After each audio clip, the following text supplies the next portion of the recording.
20 minutos, estamos en ¿Quién lo diría? Poco tiempo vamos a tener para conversar, pero ya está con nosotros la vocera de gobierno, ex intendenta metropolitana, Carla Rubilar. Imagínense si le costó llegar a ella, yo me imagino cómo será cualquier ciudadano que no tiene escolta. ¿Cómo le va? Gracias por estar aquí. Sí, muy buenos días, ¿cómo están ustedes? Gusto saludarles, perdón por el atraso, algunas complicaciones, pero ya llegamos. Déjeme preguntarle, vocera, primero, decíamos más temprano, el gobierno desplegó hartas autoridades ayer para intentar convencer a parlamentarios de oposición de que no aprobaran en la Cámara de Diputados la acusación al intendente Guevara. La aprobaron. Es un fracaso el gobierno en el esfuerzo de lo que habían desplegado en el día de ayer. ¿Cómo se contrarresta ese fracaso? Sí, bueno, yo creo que es importante transmitir de que para nosotros es muy doloroso lo que pasó ayer. Nosotros reconocemos, nos desplegamos muchos ministros, subsecretarios, conversando con los diputados, dijimos que no íbamos a dejar de hablar con nadie quien creyéramos que tenía ganas de escuchar los argumentos que nosotros podíamos plantear, que estaba planteando la defensa del intendente Guevara. Pero también sabíamos que finalmente cuando se plantean acusaciones, incluso por algunos de ellos dichos como acusaciones políticas, muchas veces los argumentos, por muy legítimos que sean, no se van a escuchar. Y en ese sentido, lo que finalmente nosotros hicimos es un esfuerzo muy importante. Nos faltó poco, para ser honesto, nos faltó que alguien que hubiese votado a favor hubiese votado en contra y que se hubiese abstenido alguno más. Por eso la pregunta es, después de ese fracaso, ¿cómo se contrarresta esta? Lo que pasa es que cada Cámara, en este caso la Cámara de Diputados, después del Senado, son mundos muy diferentes. Hay que volver a hacer todo el trabajo, obviamente, de la defensa del intendente en el Senado y también el trabajo que podamos hacer nosotros los ministros, entregando argumentos, representando por qué creemos que el ocupar la acusación constitucional, que es la última ratio que tiene las herramientas de nuestro ordenamiento jurídico para sancionar constitucionalmente a una persona y no políticamente como son los juicios, los impeachment o otras que existen en otros países, no es lo que debemos hacer como país, más que nosotros como gobierno. Nosotros asumimos que efectivamente fue un duro golpe ayer, quisimos hacer el máximo esfuerzo porque creíamos que finalmente lo que estaba en juego no era un tema solamente de nuestro gobierno, sino que era un tema de cómo los intendentes, gobernadores o los futuros delegados presidenciales con el cambio de la ley de gobernadores regionales van a enfrentar el orden público y la seguridad el día después. Y eso creemos que es un bien en sí mismo que había que proteger y por eso era tan importante que nosotros estuviéramos ahí desplegados y intentáramos, ojalá que no se aprobara, finalmente terminó aprobándose la acusación. Ministra, la quiero llevar a una cosa a lo mejor un poquitito más íntima. Más íntima me refiero a lo que está pasando puertas adentro de La Moneda. Se ha escrito, me imagino usted ya lo tiene que haber visto, sí. Lo tiene que haber requete contra leído. Imagínese en la Seguigó. Me imagino. Pero, ¿cómo están las cosas dentro de La Moneda? Ayer había por ahí un artículo que hablaba de que a usted no le bastaba con ser piñerista, en el fondo, para sobrevivir al interior de Palacio. ¿Qué explicación hay para el momento que se está viviendo? ¿Y cuánto han cambiado las cosas desde que usted y el nuevo gabinete encabezado por el ministro Blumel llegaron? Porque partieron con mucho ímpetu, mucho, pero a estas alturas ya son objeto de crítica, han bajado bastante el perfil, usted misma, ¿verdad?, que hizo muchas vocerías muy intensamente durante un rato largo, no la habíamos visto, no con la misma fuerza que la vimos inicialmente. ¿Qué está pasando en Palacio? A ver, primero voy a partir por la última parte. Las vocerías más intensas fueron mientras fui intendente de la región metropolitana, los primeros 10 días antes del cambio de gabinete, y eso probablemente se notaron en su intensidad, para ser bien honesta, porque no había mucha más gente que hablar. Era yo la que estaba hablando en esos días. Hubo bastante silencio comunicacional por parte del gobierno, todos un poquito en shock, diría yo, y eso es reconocido. Y por algo se instaló mucho de que yo había hecho muchas vocerías muy intensas, probablemente era porque era una de las pocas que hablaba. Yo siempre he dicho que uno tiene que analizar los contextos y yo creo que probablemente eso fue lo que pasó. Uno cuando ya después llega a la vocería de gobierno, primero obviamente vocería por un gobierno, ya no vocería por sí misma, si bien yo como intendenta siempre voceré por el mandato del presidente y eso es bien revisable. Pero uno vocería por un gobierno y por un gobierno que es un equipo. Y yo soy una convencida de que la vocera de gobierno tiene que hacer sus vocerías como corresponde, que es lo que tenemos estructurado con el presidente, lunes, jueves, si hay alguna contingencia, obviamente salir, pero es un gobierno el que finalmente vocerea. Y para eso tiene que salir la ministra Saldívar a hablar de pensiones, salir el ministro Briones, siendo el vocero en materia económica, en materia de reactivación, o el que corresponda en su momento y no la vocera como la única cara visible de un gobierno que tiene muchas más personas que contribuyen y construyen. Y yo por eso quería aclarar esa situación, porque efectivamente algunos han planteado una suerte de crítica de que tal vez uno debiera ser una vocera omnipresente, digamos.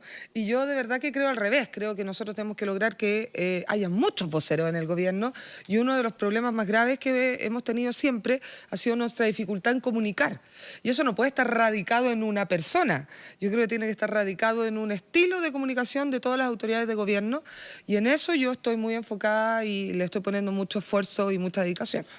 Hay quienes están planteando que Renovación Nacional no se siente lo suficientemente bien representado en el comité político. Usted no es de RN en estricto rigor, aunque algunos la sientan cercana. Sí. Que en cambio Evópoli y la UDI están representados en el comité político. Evópoli además por partida doble si consideramos la participación de Ignacio Briones. ¿Cómo recoge usted esa crítica que eleva el cuestionamiento a niveles incluso de rumores de un potencial cambio de gabinete? Bueno, yo quiero contarle que cuando yo recién llegué a La Moneda, a mí se me planteó eso, que finalmente RN sentía que, a diferencia de mi antecesora, que era una militante y además muy activa en todo lo que eran las decisiones políticas partidistas, Cecilia Pérez, yo no era militante y por tanto había una suerte de, ¿cómo podríamos decirlo?, pequeña desazón, tal vez, no sé cuál es la frase, de no estar representado en el comité político con una militante propiamente tal o un militante propiamente tal.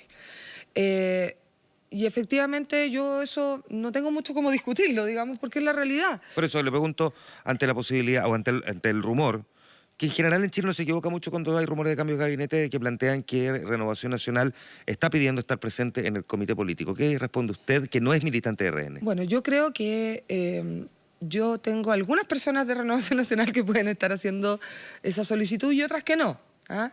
Yo tengo una muy buena relación con Mario Desbordes. Mario Desbordes incluso habló conmigo, hablamos siempre, pero habló sobre este tema, habló con el presidente, y yo en ese contexto decir de que no hay ninguna lejanía mía con Renovación Nacional, muy por el contrario, somos bien cercanos, tengo muchos amigos, los diputados compartí con ellos muchos años, conozco el comité, la comisión política, a muchos de ellos, a muchos presidentes regionales, etc.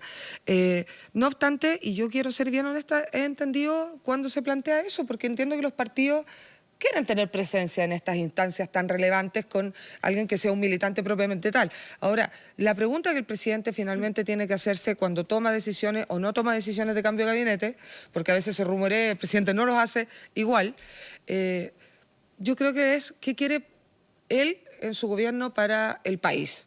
Y sobre lo que él defina como ruta o como hoja de ruta, define las personas. Y no finalmente por su militancia o no. Porque yo, respetando mucho al partido político, me diré de años en Renovación Nacional, si no fueron un momentito, creo que respetando mucho los partidos, el momento que nosotros estamos viviendo requiere que los partidos políticos le permitan al presidente determinar quiénes son las mejores personas para enfrentar los próximos 2 años de su gobierno, más allá de su militancia. Ministra, ¿es verdad que al interior de La Moneda el diagnóstico es que marzo va a venir relativamente normal?